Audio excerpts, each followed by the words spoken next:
Some reason I get kicked off these streams. I don't even know why. All I'm doing is arguing a point. It wasn't even. I don't even know why I get kicked off. But it is what it is. Again, just trying to keep neutral. People accusing me of being Wilder fan, all kind of crazy stuff, because apparently I'm not fitting the narrative they want me to fit into. So I got kicked off another stream. I was presenting a lot of information and facts, and I don't know if maybe the stream ended, but one of the most ironic things in the world is Tyson Fury is rated by the Ring as the number one heavyweight in the world at present. He don't got no belt. He's called a lineal champion, but he doesn't have a belt. You know, and these guys, man, they got hot and furious. They was coming at me like hot and furious. And I'm like, wow, wow. And the argument was a real simple one. So for the people who didn't know, they were arguing that Wilder made the dumbest decision by turning on $120 million to face Anthony Joshua. That's allegedly what was in the news. All I was arguing was that I think he made a right decision. I'm not a Wilder fan, as y'all know. I criticize Wilder just like everybody else. But just because I said something that didn't fit the narrative and wasn't popular to everybody, they went to town on me. So here's what happened.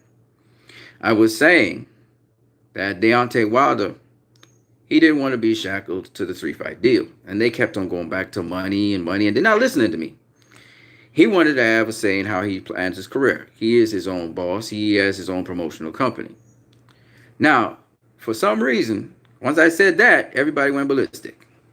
And all my point was this, for you guys out there, and etc.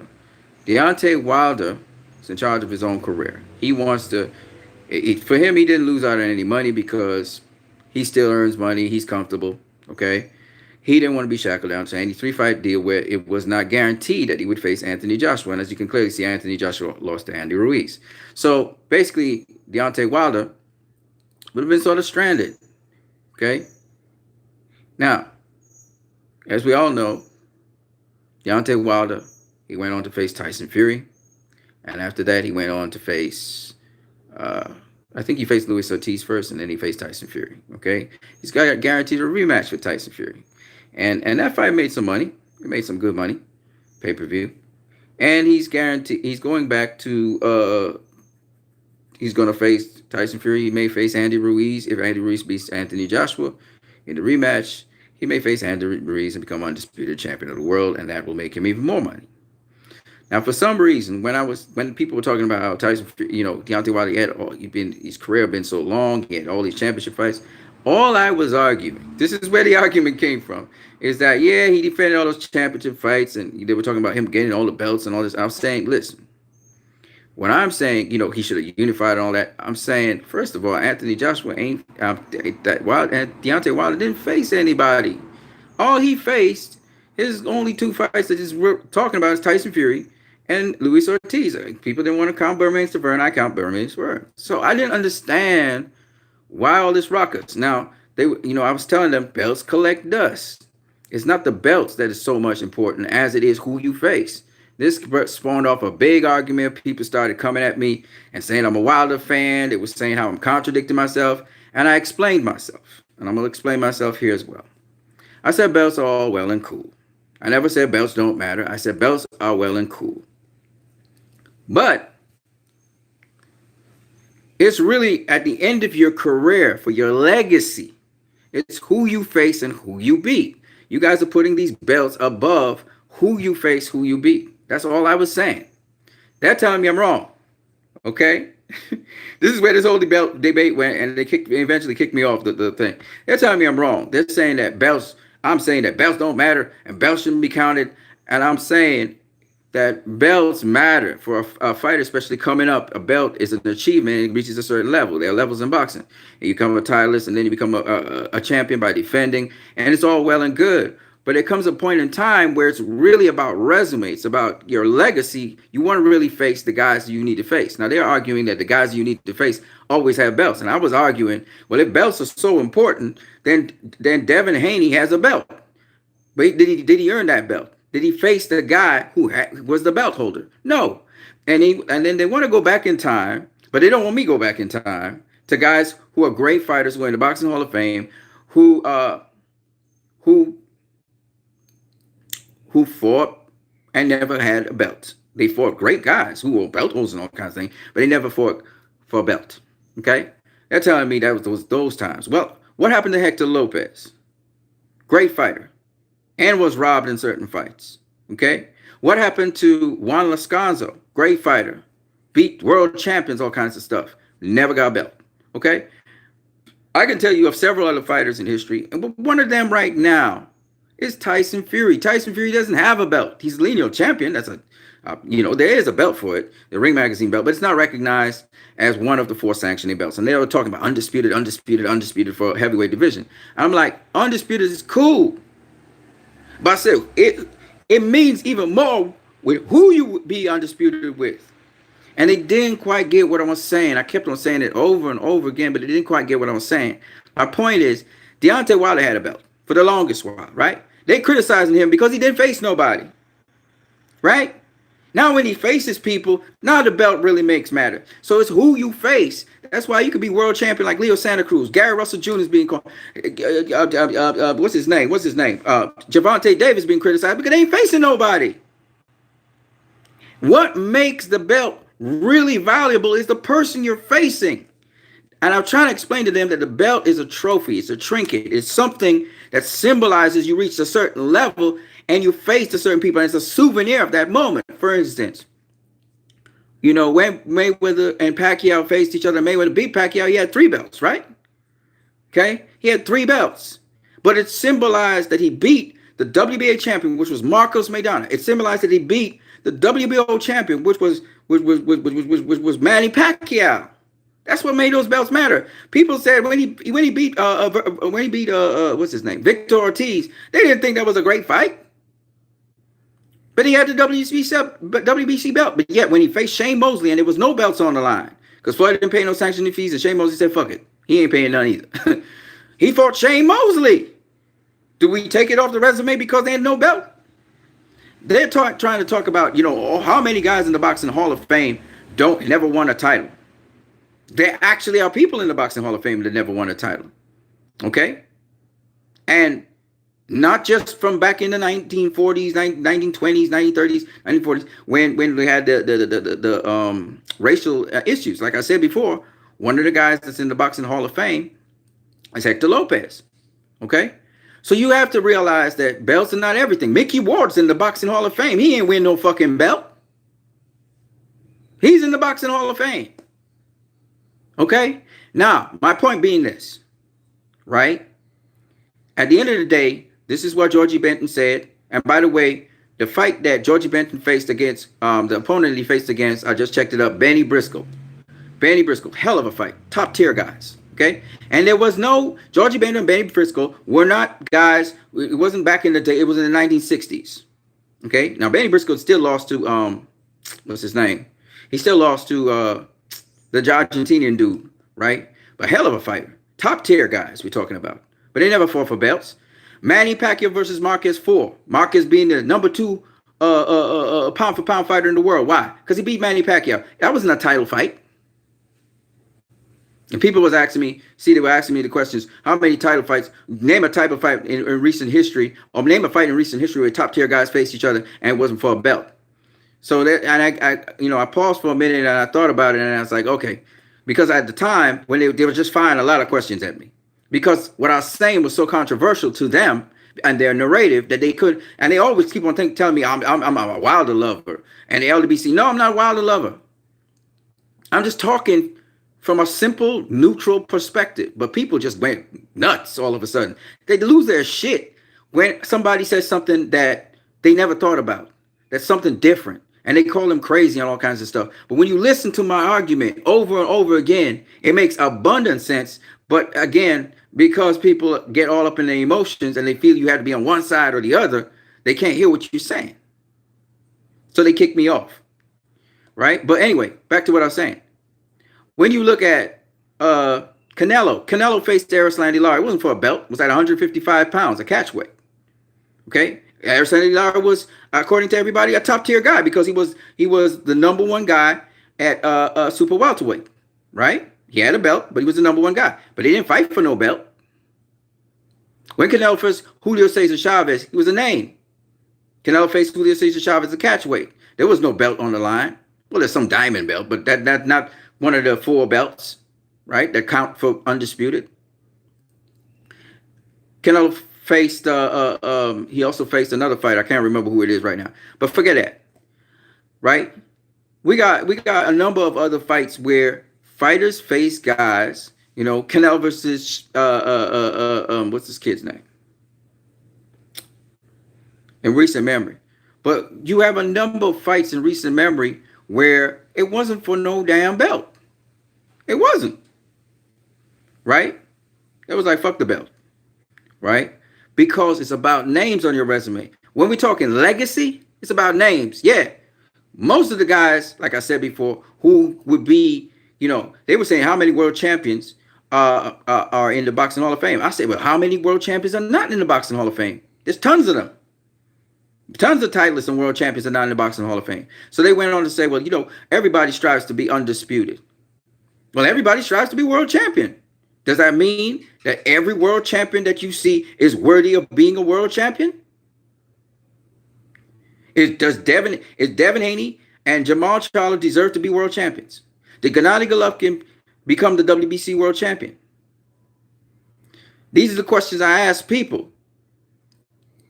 In fact, how did Gennady Golovkin get his WBA belt? He didn't even face the guy that he was supposed to face. Nobody talks about that. The super champion was the dude he should have faced. That was the real champion. We can, and these days there's belts like trinkets. So you have to look at who the real champion of a division is, because they're belts for everything, right? So like I was saying before, there are a lot of belts that gather dust. That's all belts do. They are memorabilia. They are trophies. They are trinkets. If you want to be a belt collector, that's one thing. All right. I'm going to tell you this, though. I'm going to tell you this. If Canelo had beat Demetrius Andrade, his undisputed championship would have been better than Terence Crawford's, because he would have faced Miguel Cotto for the WBC belt, Gennady Golovkin for the WBA, Danny Jacobs for the IBF, and Demetrius Andrade for the WBO. He would have been a hell of a champion. Terence Crawford, who he faced? He faced some guy called Victor Postol and then some guy named Ndongo. Who the fuck are they? You know what I mean? Who the fuck are they? Right? Usyk faced Maris Bredis. Other than that, who the fuck was the other guys? I know who they are, but I'm just saying. What do they mean? You know what I mean? So, like I said before, I believe that who you face in your career defines your legacy, which is why Canelo went after Kovalev. He could have gone after Demetrius Andrade, but he was trying to get greatness. Kovalev got names on his resume. And I was explaining to people again, and I'm going to explain it again, because I think a lot of you guys, you know, get ahead of yourselves. A lot of you guys, I'm very consistent with what I say. I've been saying this from the get-go. All right? And this is not my words. This is Georgie Benton and Roger Mayweather. Go look it up. Both of them said the same thing. Who you face, who you beat, and when you face them. It's very important when you face them, because, see, another thing is, if you've been watching fights, you'll realize that sometimes people get the wrong end of the stick. So you see the guy lost a fight. You see him lose another fight here. You see him lose another fight there. But actually won those fights. But just the way how it went down, the guy who was, you know, the guy that everybody back, he got it. Take, for instance, example of that is Danny Garcia versus Mauricio Herrera. Everybody know Mauricio Herrera won that fight. We got another one. Tyson Fury versus Deontay Wilder. Everybody know Tyson Fury won that fight. But the official decision was that it was a draw. The official decision was that Danny Garcia beat Mauricio Herrera. You understand what I'm saying? So, again, you know, a lot of these guys, they didn't want to hear me to kick me off the thing, and it's all good. I mean, I'm cool. I still like Dietrich. I still gonna fuck with him. But at the end of the day, I don't fit their narrative, because I'm not the guy who is on one side or the other side. I'm just looking at it from a perspective of boxing. That's all. And Dietrich said he kind of get what I'm saying. He gets what I'm saying, but he didn't get what I'm saying, because everybody keep on saying that I'm talking about how the belts don't matter. I never said belts don't matter. Just because I say they collect dust doesn't mean that they don't matter. It's just a trophy that symbolizes the guy who you faced. And not every single WBC belt in a particular division is the same. What do I mean by that? Sugar Ray Leonard faced Roberto Duran for the WBC Championship of the World at welterweight. Okay? Hell of a fight. Leonard versus Duran. Duran had been a great lightweight champion. Leonard had just beaten Wilfredo Benitez, and he had also, to get the championship belt. Hell of a fight, right? And then he got beaten by Duran and got it back from Duran. Great. Leonard versus Marvin Hagler, middleweight championship of the world. Sugar Ray Leonard beats Marvin Hagler. He's not a 160 pounder. He moved up in weight, came out of retirement, beat Marvin Hagler for the WBC middleweight championship of the world. WBC, WBA. Hagler was undisputed. All right. Gennady Golovkin faces a nobody to defend his WBA championship. This is when he becomes a super champion. That's it. Gennady Golovkin versus Willie Monroe. That was the WBA championship, though. Let's go with WBC. WBC. Gennady Golovkin gets the WBC belt from Canelo Alvarez after Canelo Alvarez is stripped. And hold on a second.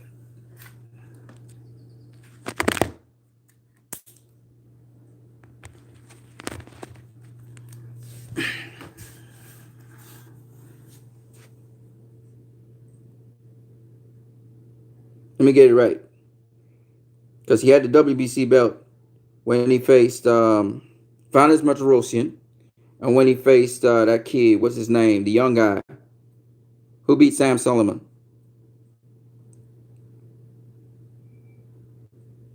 Hold on, let me get it.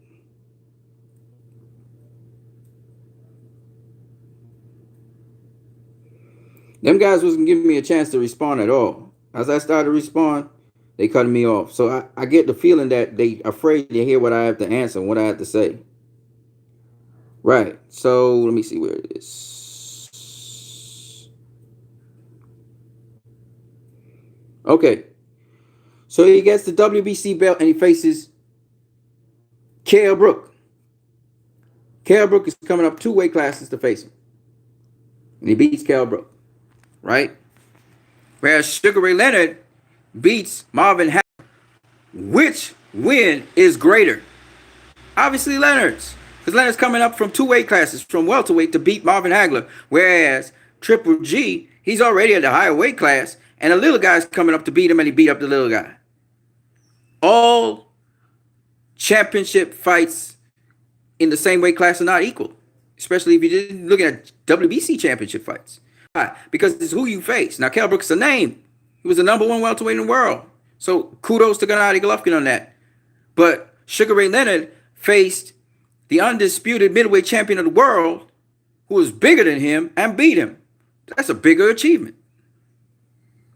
Who you face, who you beat. Okay? And this is the point behind it. So that when you're looking at legacy, when you're looking at guys getting into the Boxing Hall of Fame, you've got to look at something way beyond just championship fights. And sometimes you don't look at championship fights. Sometimes you look at who they face, who they beat, period. Okay? And that's the thing I think a lot of people just don't get. So whereas, who you face, who you beat makes you great, winning a world title doesn't make you great. You got to do more than that. You got to get a resume. You got to have a resume. And that's why I put who you face, who you beat above that. If you got names on your resume, even if you don't have a world title, as happened with Hector Lopez, as happened with Juan Lascanzo, you got respect. And we all know Hector Lopez actually beat Costa Tszyu. We all know that. Those of you who don't know what I'm talking about, it's okay. And then we see guys who become bigger than the sport of boxing, or they become the face of boxing. We see them dispense with championship bouts. We saw Floyd Mayweather do that with Shane Mosley. He did it again with somebody else. I can't remember who it was.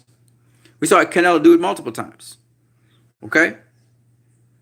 And that's because at a certain point in time, it's about legacy, and it's about the names.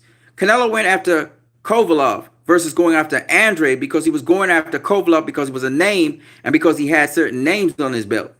Never mind, he was fading a bit. But he was also 2 weight classes up.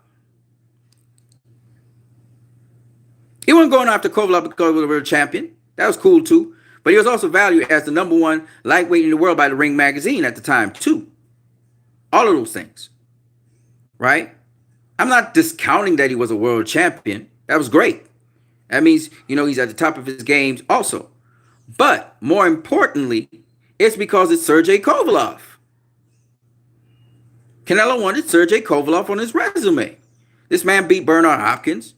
This man beat a lot of other guys who were once world champions. Y'all want to talk about world champions? They were once world champions. Not as good as Hopkins. Then he had 2 fights with Andre Ward. Then he went back and rematched Elito Alvarez, who became a world champion, beating him and beat him back. All right? We're talking legacy-wise. So when you look legacy-wise at Deontay Wilder's resume, he only got 2 names. So they were saying, he's world champion, you only get $8 million. Yeah, okay. But if he beats Andy Ruiz, who is the unified world champion because he beat Anthony Joshua, this is the reason. If Andy Ruiz was a unified world champion, right? But he unified facing guys who, take for instance Charles Martin. People don't give Anthony Joshua credit for beating Charles Martin. Why? Because he's a titleist. And even how he won his championship is because the other guy got injured. Charles Martin's a good fighter. But they don't give Anthony Joshua the credit he deserves for that fight. You know why? Because Charles Martin is not a name. He's not Vladimir Klitschko. You get it? Joseph Parker, at least he faced Andy Ruiz. When we look at Andy Ruiz now, the undisputed champion of the world, we look back at Anthony Joshua facing Joseph Parker, it looks great. This is the guy that beat Andy Ruiz.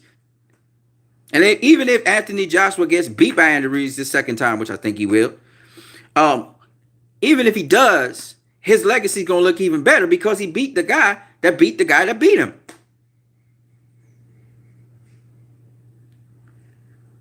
And that's how we do it. That's how we do it in boxing. I've always known it that way.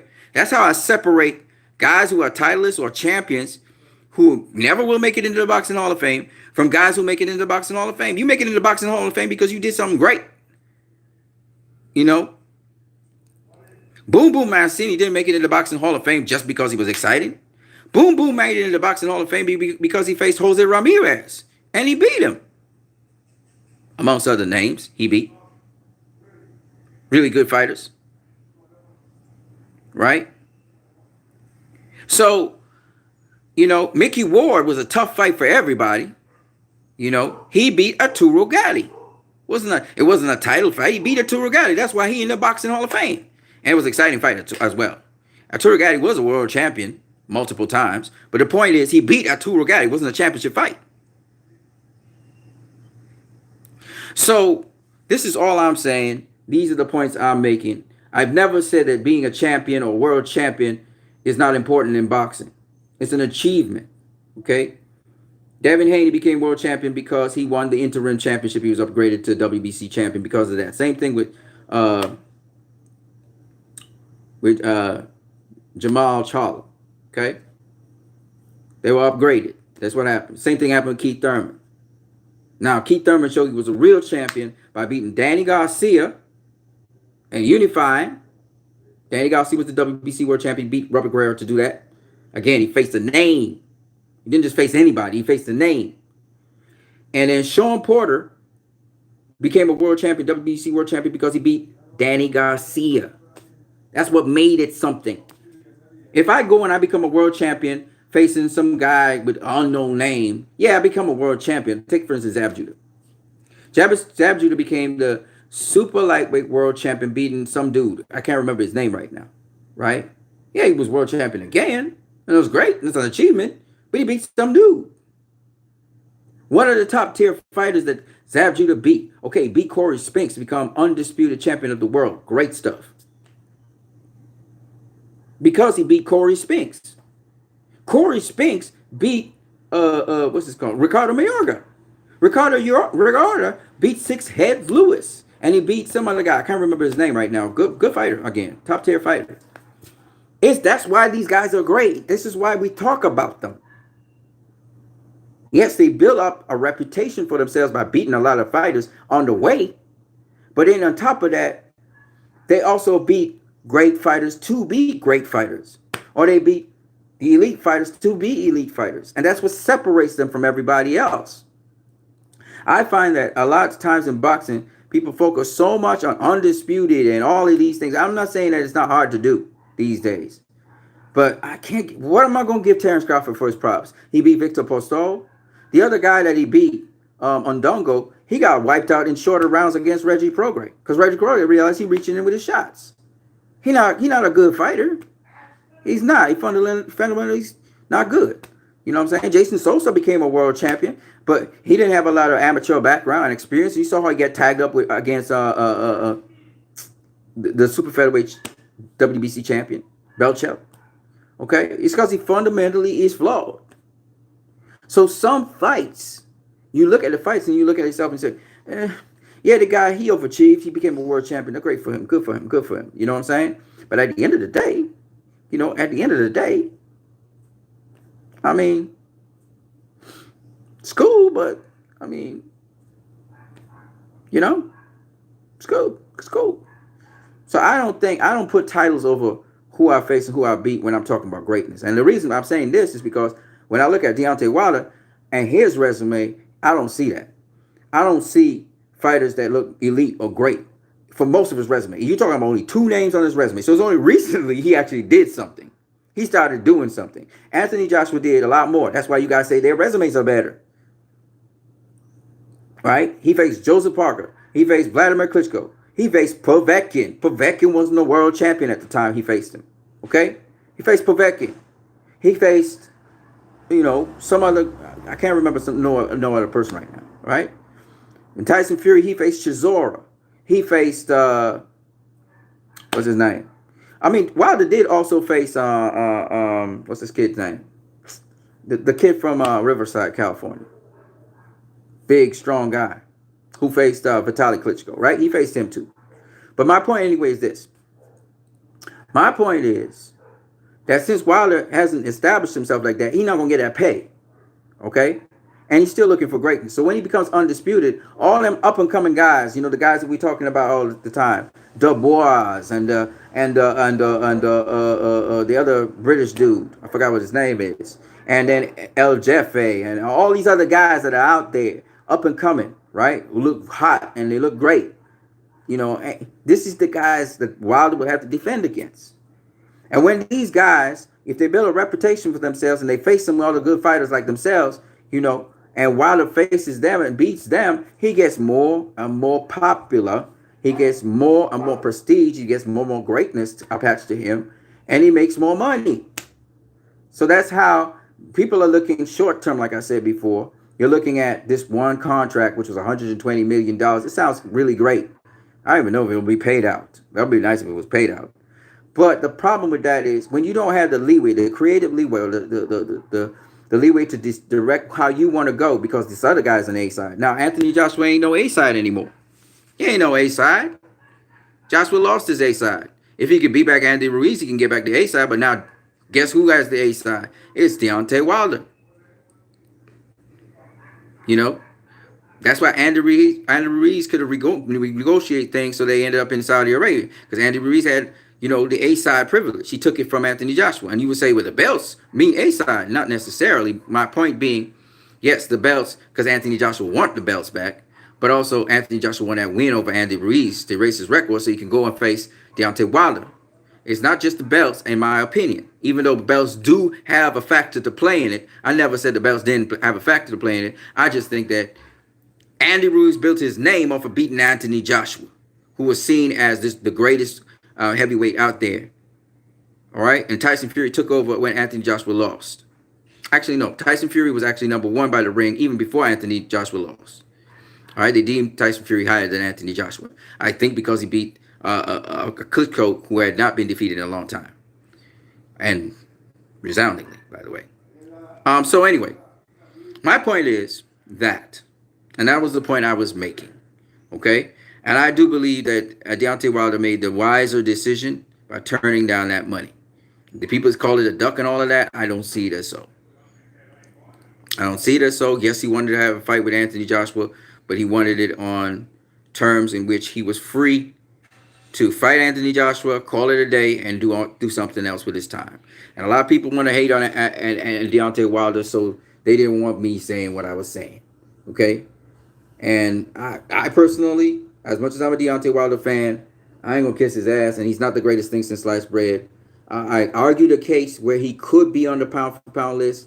I heard Intangible Boxing going to town on me. Oh, you said he's on your pound for pound. I never said that, Ninja. I just said you can argue a case for that. I never said he's on my pound for pound list. Okay? So, again, a lot of times people, like, I don't know what goes on with them, but they lose their shit and they just go at you. And I'll just be laughing at them because to me, it ain't that deep, Ninja. It ain't that deep. You know, I try to bring out the truth in situations. I like to look at them properly. If y'all want to hate on Wilder, oh, Wilder this and Wilder that, that's your prerogative. I'm not here to hate on any boxer like that, except for Triple G. I'm just playing. I don't really hate on Triple G so much anymore. But I use Triple G as an example for a lot of things, though. But Triple G's a good boxer. He's a good fighter. You know, stopping all the bullshit. He's a good fighter, elite fighter. You know, underrated in terms of his offense and just how clinical he can move. But I think he has limitations. Like Vasily Lomachenko has limitations. Like Usyk has limitations. Like Vordic had limitations. Bivol has limitations. They fight at a certain particular range, but they're really good at what they do. They use a lot of footwork. They're really good at what they do. And I just that's how I appreciate boxing like that, you know. And a lot of times I've realized people have a clan-like mentality where if you're going against what they're saying as a clan, all of a sudden they label you as the opposite side, even though that's not your argument. Your argument is a very neutral argument. It's a very just thinking out and thinking through things. And apparently people, they stick to one position on one side or another, and then they attack you when you say something that actually makes perfect sense in boxing. But for some reason, they just take everything you say out of proportion. They take everything you say out of context, and they just go with it. Belts are not important. I never said belts are not important. I said who you face and who you beat for your legacy. For your legacy trumps belts. Okay? Belts are important, but who you face and who you beat is more important than belts. You know? And that's all I was saying in the argument. But apparently people feel that belts are more important than who you face and who you beat. Because they're saying, well, you got to have a belt to face somebody. And I'm like, but we just made a case saying there's some guys in the Boxing Hall of Fame who don't have belts. So how you can say that? Right? And legacy spans the width and breadth of boxing. Where do you fit in all-time standings in boxing? So you have to include the guys from the 1940s, the 1920s, the 1930s. You know, just, you know, when people are making arguments, I just don't understand how people can't see that. And they just become closed-minded, and then they start to qualify things and all of this stuff. No, you can't say this. You can't say that. Of course I can say that. Of course I can say this. That's how we get to compare one thing with another. We have to bring some sort of uniformity. And the only way to bring uniformity when you're talking about multiple weight classes and you're talking about multiple titles and you're talking about when this title used to be relevant and when this title is not relevant anymore and all of this kind of stuff, the only way to do it is to look at the level of opposition you're facing. When you face that level of opposition, how you did against them. That's the only way you can actually assess in some sort of uniform way. Because regardless of weight class and whatever you're doing, top tier guys are going to be top tier guys. Anyways, man, some guy was saying how Leo Santa Cruz has a better resume than Errol Spence, or he's a better fighter, or something like that. Ranked higher in the pound for pound rankings than Errol Spence. I don't agree with that. I mean, I just don't agree with it. I'm gonna tell you why. It's very simple. Leo Santa Cruz has 2 marquee wins on his resume after all those fucking fights, okay? It's Kyle Frampton, who he faced twice, and Abner Mares, who he faced twice, okay? Errol Spence has the number 1 welterweight in the division in Kell Brook that he faced. Then he faced pound for pound, guy on the pound for pound list, Mikey Garcia. He also faced Lamont Peterson, who was a super lightweight world champion. At welterweight, he had a paper title. We won't talk about that. And then he also faced just recently there the WBC champion Sean Porter, who's, you look at his resume, it's plethora with a lot of close fights and a lot of great fighters. I argue Sean Porter beat him, but that's another story for another day. So I just think that Errol Spence's resume trumps what Leo Santa Cruz has done. And also, I think Errol Spence is just a much more skillful fighter than Leo Santa Cruz, and he's proven it. So that's why I think that Errol Spence is definitely above Leo Santa Cruz in the pound-for-pound list. That's how I look at it. They're talking about how many weight classes Leo Santa Cruz moved up. And again, that is cool. But when you think about it, he may have gone up different weight classes, and he may have been a belt collector. He may have collected titles against who we don't know. But at the end of the day, the more important thing to ask yourself is, at the end of the day, who did he face that was notable? Because Errol Spence fought a lot of cab drivers, too. So did Kell Brook at a certain point in time, until Sean Porter, right? So I'm just saying, you know, if you're fighting guys, I don't want to call them cab drivers because they work hard, and some of them it's just guys that don't have names. What I mean by don't have names, they didn't really fight established people. They didn't fight elite opposition. So they ain't got no elite opposition behind them. You know what I mean? The only two guys that did that was Abner Mares or Carl Frampton. They faced some elite opposition, whether it's in their respective countries or otherwise. Right? And Carl Frampton just up to recently faced Josh Warrington and had a close fight with him. Right? So, I mean, this is the kind of thing I'm talking about. And